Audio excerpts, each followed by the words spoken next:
Hello everyone, thanks for joining today's What's New with AdX Real-Time Bidding training. I'm Asha, your AdX trainer.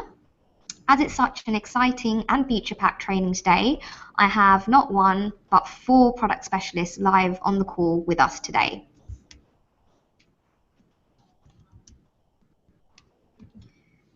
So here's what we'll be talking through today. We're going to kick things off by giving you our latest mobile and video updates for real-time bidding, such as new signals and multi-size interstitials. We'll also cover all other real-time bidding updates, including our enhancements that we made in RTB Breakout and also new features in app deep linking.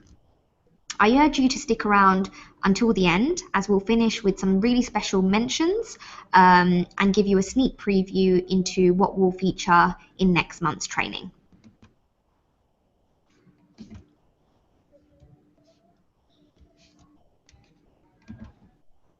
So with that, actually before that, if you're new to Hangouts on Air, then if you wanted to submit any questions throughout the training, you can do so via the Q&A button, and that's towards the left-hand navigation of your Hangouts on Air screen. So if you click that button, it will drop down a panel where you can submit your questions to me or the other 4 product specialists. We'll do our best to take the questions as we go. Otherwise, we'll just take everything at the end. So anytime you'd like, just submit your questions in and we'll be sure to answer them at the end. Okay, so with that, I'll hand it over to our first product manager, Haskell, who will be walking us through the latest mobile updates. Hi everyone. We have a few updates around mobile today, and the first thing that we're going to be talking about is our recent release of app deep linking. And what app deep linking allows is if you're a marketer and you have an app, you can now, with the click-through in the ad, drive the user directly to a specific section of your app. So for example, if I'm a marketer for sunglasses and I have some kind of e-commerce app, I can now make it so that when a user clicks on my creative, they are deep linked directly to the section of my app that has a sunglasses product or a set of sunglasses. And this works both across mobile app and across mobile web. There's a few benefits to this.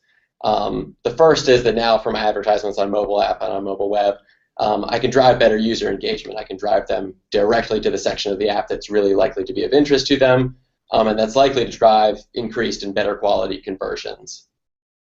There's a few caveats around this. The first is that buyers need to make sure that the app that they're deep linking to is one of our pre-approved list of apps. So you should work with your account representatives to make sure that the app that you want to deep link to as part of your marketing campaign is one of the ones that's already whitelisted, and if not, we can work to get that whitelisted for you.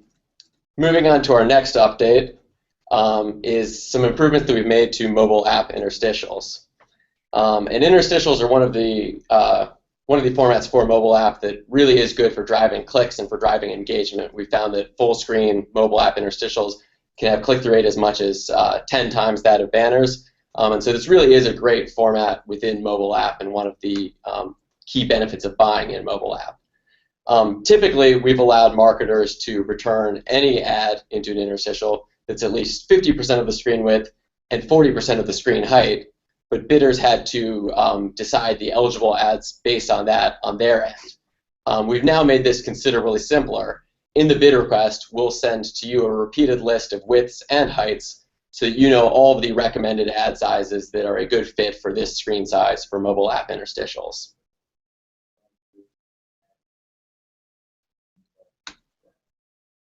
And finally, we wanted to talk about a new format for mobile today, which we're calling mobile video endcaps. And today, if you buy mobile video within app, you buy it by using VAS XML and you return a VAS response to us. And we've now made it so that we've improved this format to really drive better app installs, app re-engagement, and click-focused campaigns within mobile app video. To take advantage of this, within your response to a mobile app request, you'll respond with vast XML like you normally would, and you'd include a companion banner in your vast response. And if the request accepts endcaps, we'll take that companion banner within your vast response, and we'll render that at the end of the video as a clickable banner as a last chance to drive user action, clicks, and engagement. Here too, we see this as a really good way to improve mobile video performance and to really help direct response style advertisers within mobile app video. And those are our updates for mobile today. Thanks, Pascal. So if anyone has any questions on any of the updates that we just went through for mobile, please do submit your questions in. Looks like everything was really clear, as there are no questions yet. Okay, so next up we have RTB updates for video, and I'm going to pass over to our product manager, Benya, who's going to walk us through these. Hey everyone, this is Benya. So we have a few updates around video today. So the first one that we are going to actually talk through are some of the new video engagement signals that we've been releasing.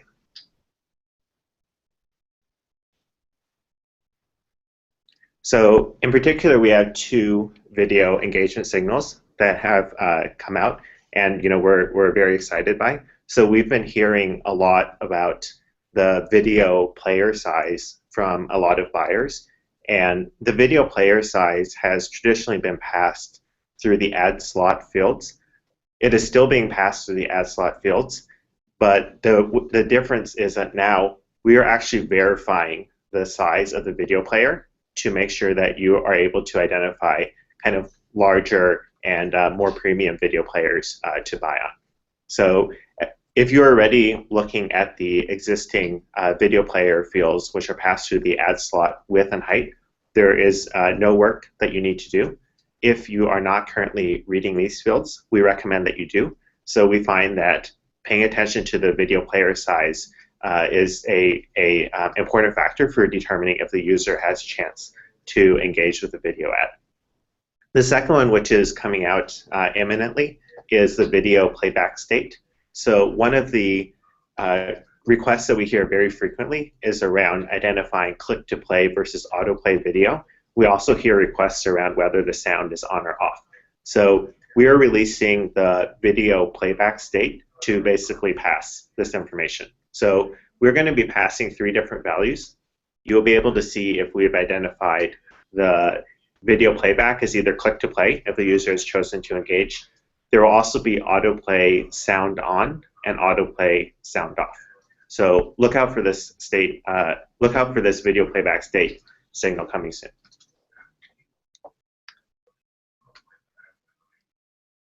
The second one that we want to talk about is around device signals. So whenever you think about video, obviously there's a traditional desktop, but we find that many consumers today are watching TV with newer TV-style devices. So they're the connected TVs, or they're the over-the-top content devices. So the connected TV is, for example, if you think about popular devices such as Roku, Chromecast, we see many more users watching videos on these today. We also have other devices where users are starting to watch videos, for example, on Xbox, PlayStation, or other gaming consoles. So currently we're bringing these inventory into AdX. Also, classically, of course, mobile is first for everyone. If you think about users today, especially younger users, but really everyone now, everybody defaults to watching video on the best screen available. And since people are outside and walking around a lot, often the best screen available is mobile.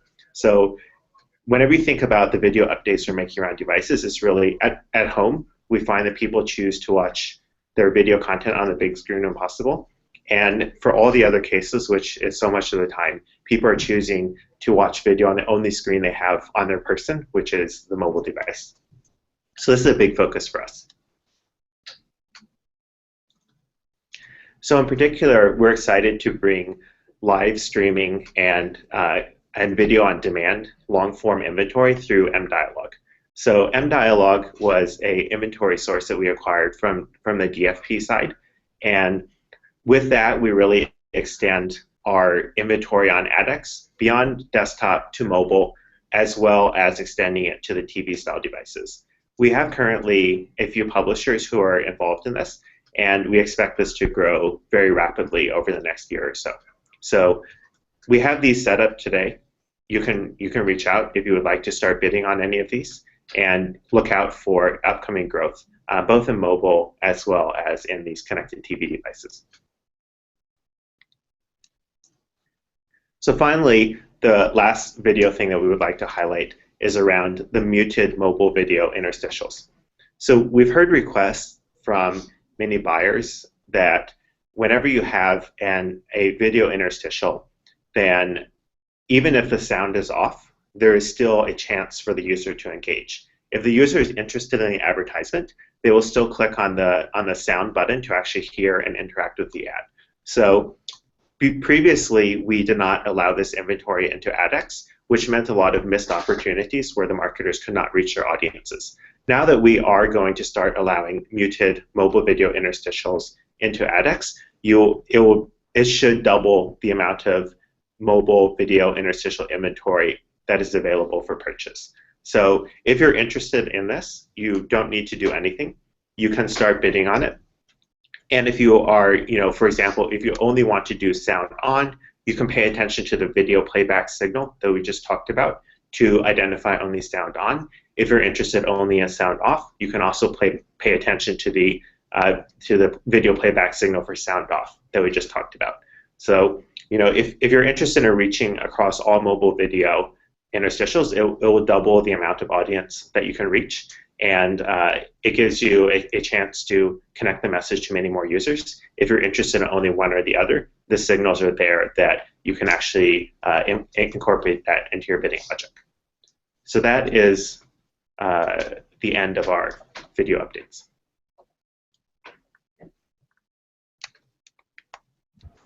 Thanks, Benya, for those video updates. Just looking over to the question and answer panel.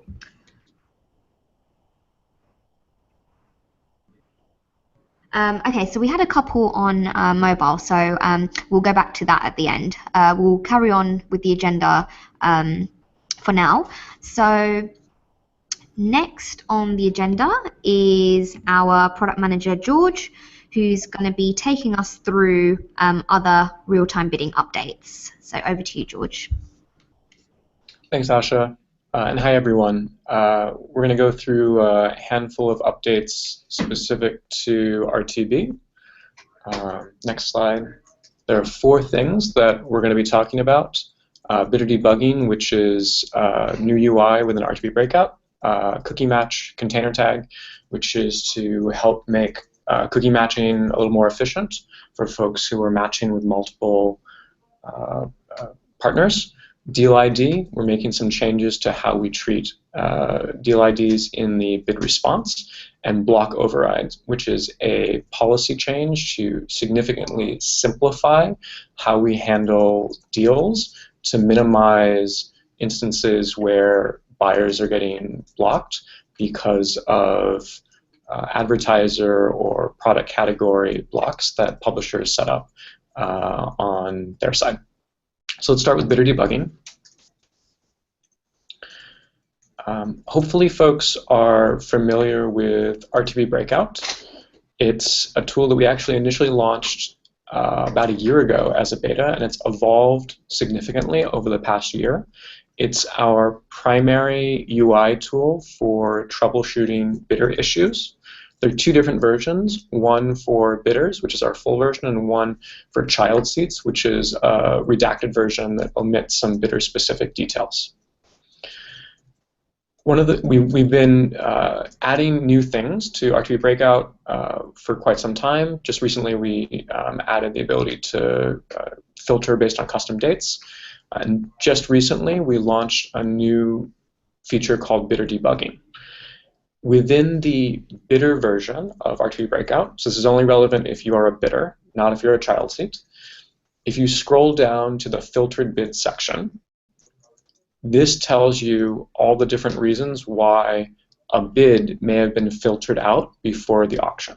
So this includes things like ad tech or product categories that aren't allowed by the publisher, or maybe you bid with a creative that hadn't been approved. There are a lot of different reasons why a bid might not have been eligible to compete in the auction.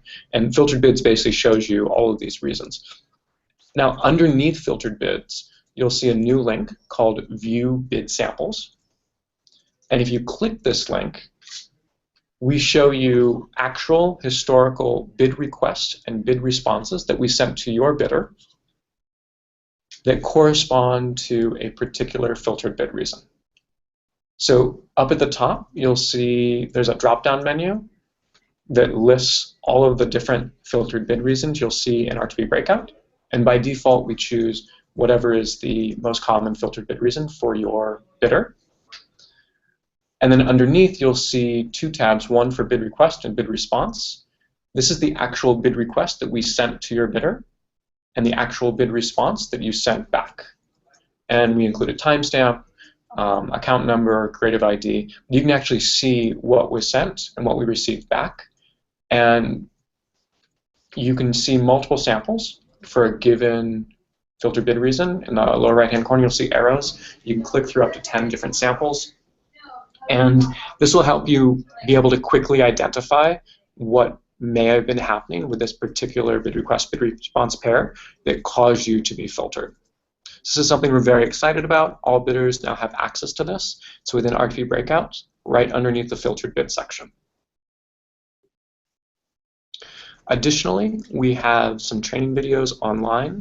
We're going to send out this deck after the webinar. And this slide links to the YouTube video for RTB Breakout. If you're not familiar with the tool, we really encourage you to check it out and to view the video that's linked from this deck that you'll receive for some basic information about how it works. So moving on to our next topic, cookie match container tag. Hopefully most folks are familiar with how cookie matching works on AdX. This is a really important piece of infrastructure for most bidders to be able to identify users in their cookie space when buying impressions on AdX. Historically, when you want to use Google's cookie match service, you give us a URL that we ping when the cookie match service runs. So you request a cookie match to Google, and then we reply with a match to the URL that you give us, and then we configure on our side. Because this URL is static, it means that you can't redirect to multiple different ad tech providers afterwards. Some bidders have told us that they match with multiple different ad tech partners, and they string these together sequentially. And so a bidder might initiate a cookie match to partner A, which then redirects to a cookie match to partner B, which redirects to a cookie match to partner C, etc. Because Google's redirect was a static URL that you gave us, we didn't allow this historically. Now what we're doing is adding a new parameter to our cookie match service for a dynamic redirect URL. So when you initiate a cookie match, you can basically give us the URL that you want us to redirect to after the cookie match. And what this means is that if you want to match with Google and then match with some other ad tech provider afterwards, you can do that dynamically by just passing us the URL when you make the cookie match request. There's some documentation about this on our dev site. If you're interested, feel free to reach out to your account team and we'll help you get set up. Next, there's an update to how we handle deal IDs. Folks who've been buying deal inventory on AdX know that we've come quite a ways and that we've done a lot of work over the past year to make deal buying easy. From troubleshooting tools to new UI for Marketplace to new signals in the RTB callout, we've been doing a lot of things in response to feedback that we've gotten. When we initially rolled out deal inventory, a lot of bidders hadn't yet built the capability to ingest this, and so initially we structured it such that a bidder responding with a deal ID could be eligible for both that particular deal and for open auction inventory. At this point, most bidders are supporting deal ID, and so we're removing this feature because it complicates troubleshooting both for bidders and for account teams who are trying to help make sure that deals transact correctly. So going forward, when your bidder responds to an impression where there's a deal ID, if you respond with that deal ID, your bid will be considered for that deal, but it will not, for that deal or private auction, but it will not be considered for the open auction. If you respond with deal ID equals 1 or with deal ID not set, then your bid will participate in the open auction, but it will not be eligible to participate for that particular deal or private auction. So every bid that you submit will either participate in the deal and private auction or the open auction, but not both. Most folks are fine with that and have already updated their bidders to work with that, but we just want to make sure everyone understands the new treatment. The final change we wanted to discuss is something we're really excited about, and it's actually mostly a sell-side feature that we're just exposing to the buy side now, called block overrides. With open auction inventory, publishers typically want a lot of sophisticated controls around what types of buyers, what types of creatives are eligible and ineligible for a particular impression. And so in AdX sell side, we have something called rules that allows publishers to set really advanced rules. When it comes to deals, however, these rules aren't quite as necessary because the publisher has a direct line to the buyer. There's negotiation, there's a back and forth, the publisher and the buyer know who each other are, and it's established as part of the deal what's going to be running. So what we've done is on the sell side added something called block overrides, and it's just an on-off switch that the publisher can control. It's where the arrow is on the screenshot here. And when block overrides is on, it basically overrides a bunch of the blocks that publishers can set up in rules on the AdX sell side. So things like blocks on certain product categories, or advertise URLs, or ad tech, or certain types of formats like whether the creative has to have a border. Those preferences get overridden when block overrides is on, and so it's a really easy way for a publisher to say, I trust this buyer, and I want to take down some of the blocks that I've put up for open auction inventory. And this helps ensure that deals transact more smoothly without the publisher having to create a bunch of custom rules to go around the blocks. At this point in time, for all preferred deals, block overrides are turned on by default, but the publisher can turn them off if they want. For private auctions, block overrides is turned off by default, but the publisher can still turn it on if they want. From the buy side, we will tell you when the publisher has turned on block overrides. You can access this in the buyer REST API, and this has been part of the REST API for a while. But now we're also including this in the RTB callout. So there's a new field called publisher blocks overridden, which is a Boolean, either 0 or 1, and a 0 means that block overrides is not on, a 1 means it is. And so watch out for this and just understand that when publishers turn these on, they're basically overriding a bunch of the rules that they've put in place historically to make sure that their deal with you transacts smoothly. So I think that's it for updates. Thanks, George. Those were great updates there.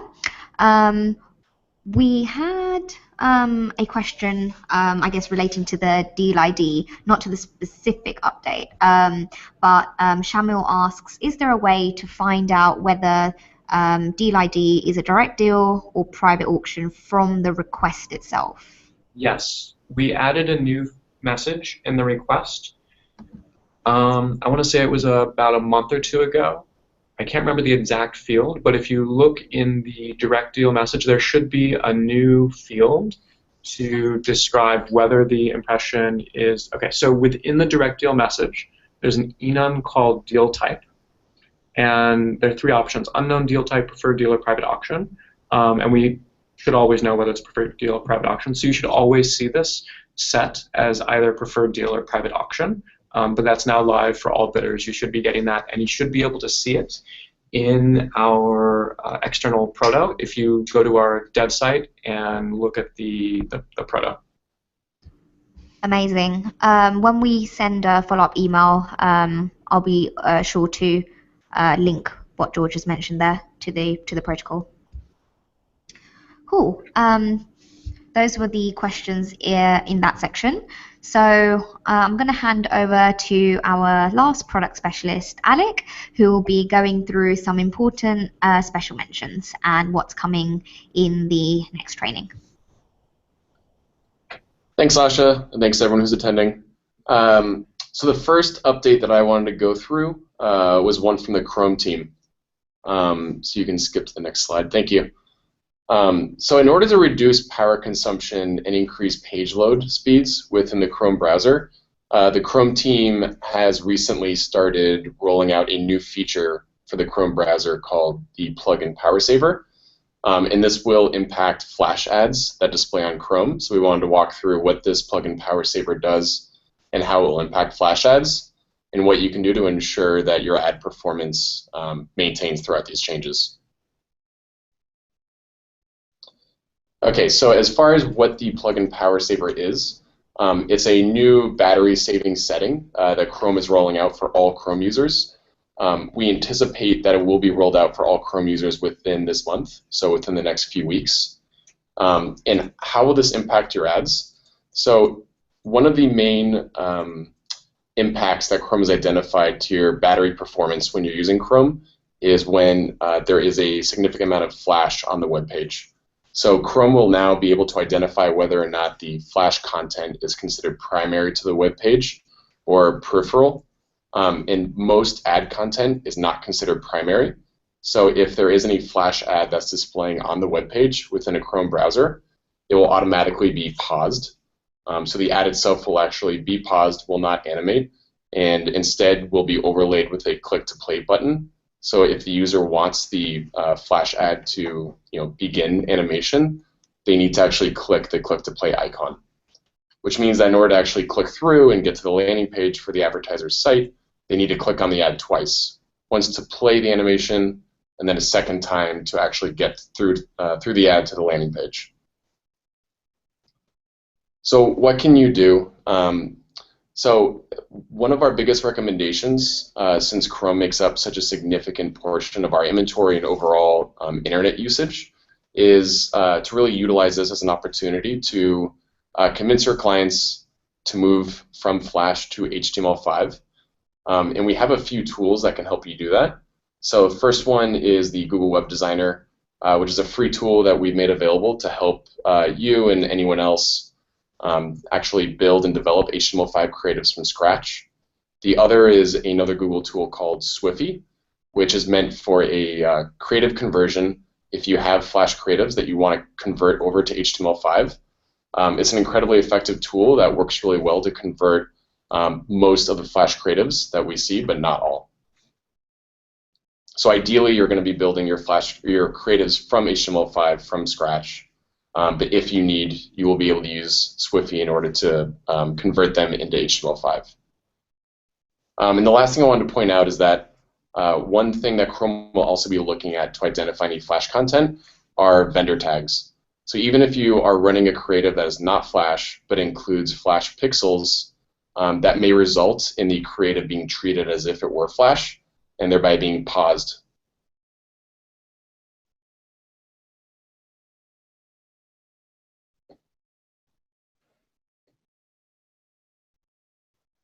Can you move to the next slide, please, Asha? Thank you. So one of the main opportunities we can take out of these Chrome changes is to really help evangelize and push the industry more towards HTML5 and away from Flash. One of the biggest reasons for doing this is HTML5 can run across any device type. Hopefully most of you are aware that Flash creatives are not allowed to run on mobile. which is now around half of the AdX overall inventory that you have access to. So really moving over to HTML5 will make it much easier for creatives to seamlessly run across any device, whether it's desktop, mobile, or tablet. And one of the other things, which was the quote that was just on the last slide, was that even the IAB has recently updated their standards to move away from Flash towards HTML5. So HTML5 has really become the industry standard, and we all want to work together to help push this. Some of these points I already mentioned, but really, the time to move to HTML5 is now. A lot of our publishers are migrating to HTML5 video players. Beyond Chrome, other browsers are introducing similar power-saving plugins. Safari, for example, has already rolled this out. And as I mentioned, any mobile traffic does not allow Flash. And roughly half of our inventory that's accessible via AdExchange is mobile. So if you aren't running HTML5 or another Flashless alternative, you don't have access to half of our inventory.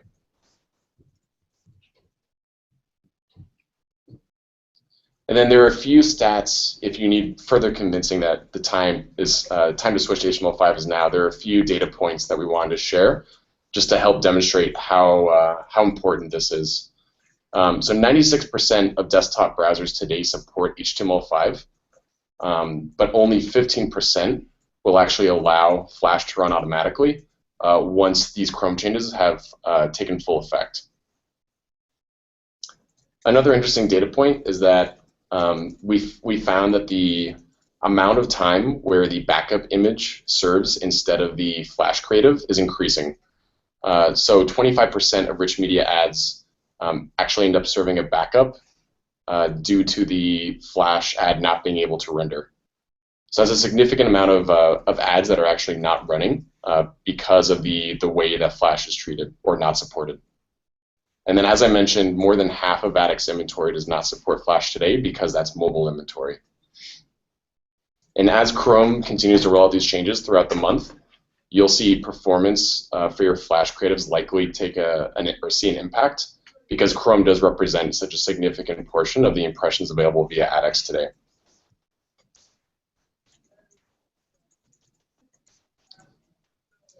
And as I mentioned, Google makes a tool available called the Google Web Designer that you or anyone else can use without a DoubleClick account. It's a free professional HTML5 authoring tool. So if you or anyone else is looking for an easy and accessible way to start building HTML5 creatives from scratch, we highly recommend that you use it. And you can get to the Google Web Designer tool by going to google.com/webdesigner.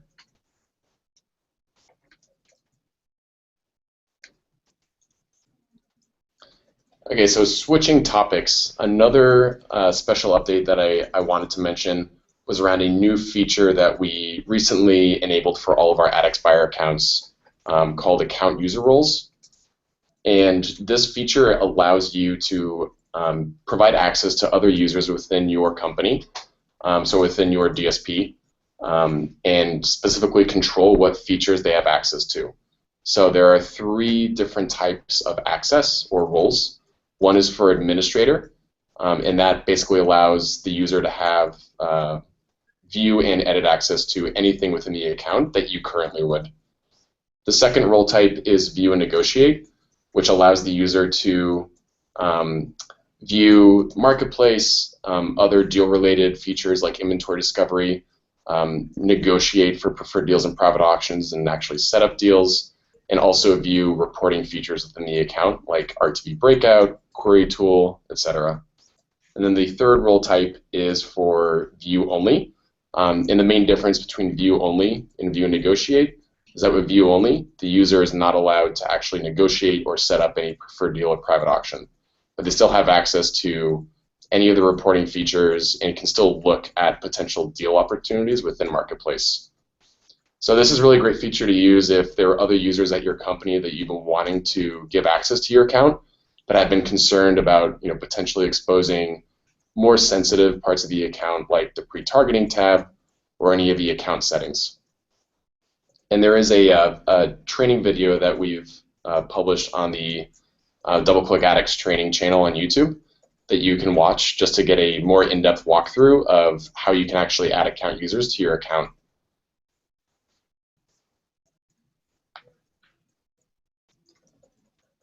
All right, and then a quick preview of another big upcoming feature that we're rolling out for the AdX Buyer UI. So this is a new feature called Hosted Bidding, which is built from the ground up as a way for you to set up and manage any non-RTB based buying that you want to do through AdX. So currently you're able to do this through the AdWords UI version of your AdX Buyer account, but that method is fairly inefficient because it's primarily intended for AdWords customers, and there were a lot of redundancies or other things that didn't really make a lot of sense for AdX buyers. So we wanted to rebuild this in a way that made a lot more sense for AdX customers in the AdX UI. So we've already whitelisted several customers for the hosted bidding beta, and we plan on rolling this out for all remaining AdX buyer accounts by the end of the month. And again, this is meant to be an alternative to RTB-based buying if you, for whatever reason, need to do any non-RTB through AdX.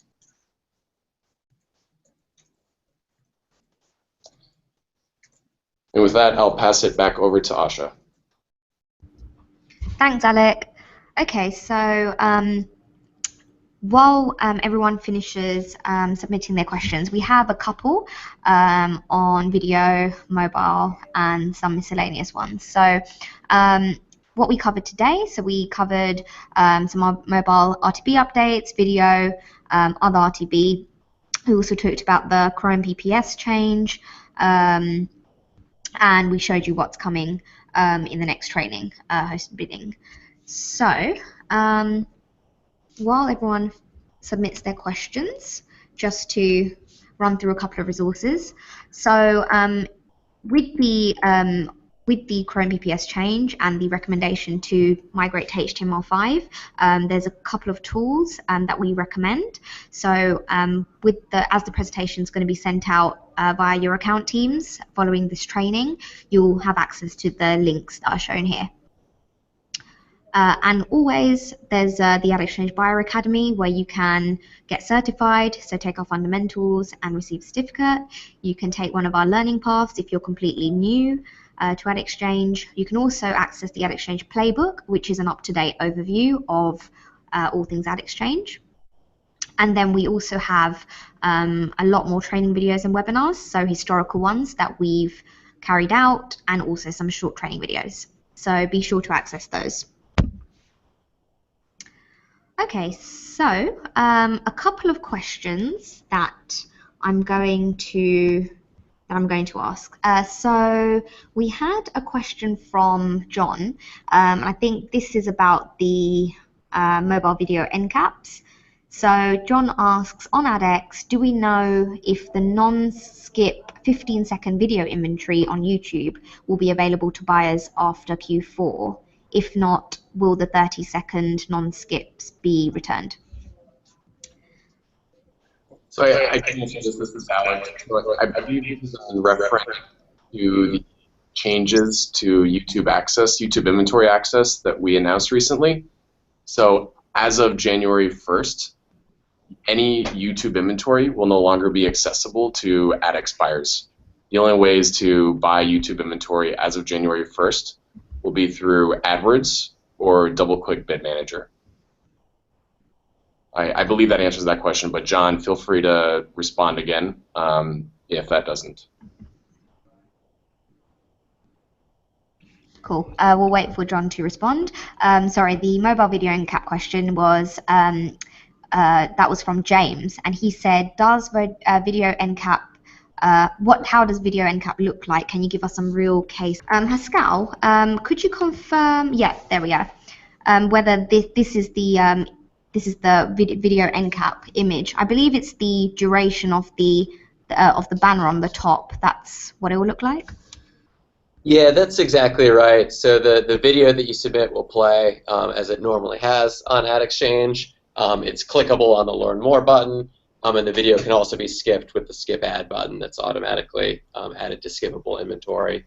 Then, if the user does not skip the video and the bidder returned a valid companion banner, we will render the companion kind of as a banner after the video as a last chance for users to engage and click. So the user experience is largely controlled by the marketer, who can supply any eligible sized companion banner as the end cap to be clicked on after the video. Perfect. Thanks, Haskell. So John did respond to that question and said, if I have double-click Bid Manager, will we have access to the non-skips? Yeah, so the YouTube changes that we announced have really the only way that it impacts accessibility to YouTube via DVM is that starting January 1st, the only way that DBM will be able to access YouTube inventory is via TrueView. Yeah, so the main thing is that, from YouTube communication to us, that they decided that they wanted to focus on the TrueView format, which is already a large portion of YouTube. And since that has a lot of, it has proprietary, optimization algorithms, whatever, it's not just literally a skippable creative, that they've been able to build these things into AdWords and DBM. But because there are a lot of these other optimization that goes around the TrueView format, YouTube has decided not to extend this format everywhere. So for buying through DBM, it will be on YouTube, it will be the TrueView format, which is skippable. Yeah, which is always skippable. Great, thank you. We had a question from Shamil, so Shamil asks, we've heard that we won't be able to bid with video creatives via the real-time bidding protocol. Is that true? And if it is, why? Question mark. No, that's not true. You can still bid on video. We have a lot of video inventory, desktop, and especially mobile app. We have a lot of video inventory, and that's not changing. The only thing that's changing is that the availability of YouTube inventory is going away for AdX buyers, but we still have a lot of other video inventory, and you'll still be able to bid on that as you do today. Yep, thanks for clarifying, George. Shamil, hope that settles. Okay, so I'll just pause for 10 seconds or so, just for any other questions to come in.